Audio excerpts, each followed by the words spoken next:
எல்லாருக்கும் வணக்கம். இன்னைக்கு மகளிர் தினம். தமிழ்நாடு முழுக்க இருக்கிற என்னுடைய அம்மா, அக்கா, தங்கச்சி, தோழின்னு உங்க அத்தனை பேருக்கும் இந்த தினத்துல வாழ்த்து சொல்லாம இருக்க முடியாது. உங்கள் அனைவருக்கும் என்னுடைய மகளிர் தின வாழ்த்துக்கள். சந்தோஷம் தானே? பாதுகாப்பா இருந்தா தானே சந்தோஷத்தை உணர முடியும். அப்படி எந்த பாதுகாப்பும் இல்லாதப்போ, இன்செக்யூரிட்டியா இருக்கிறப்போ எந்த சந்தோஷமும் இருக்காது தானே அப்படின்னு நீங்க நினைக்கிறது எனக்கு புரியுது.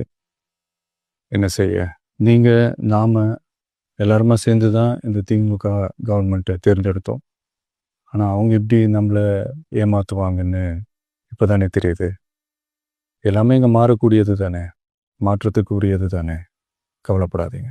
2026 நீங்கள் எல்லாரும் சேர்ந்து, இல்லை நாம் எல்லாரும் சேர்ந்து இந்த மகளிருக்கான பாதுகாப்பை உறுதி செய்ய தவறிய இவங்களை மாற்றுவோம். அதுக்கு இந்த மகளிர் தினமான இன்னைக்கு நாம் எல்லாருமா சேர்ந்து உறுதியேற்போம். ஒன்று மட்டும் சொல்கிறேன், எல்லா சூழ்நிலையிலும் உங்களுடைய ஒரு மகனா, அண்ணனா, தம்பியா, தோழனா உங்களோட நான் நிற்பேன். நன்றி, வணக்கம்.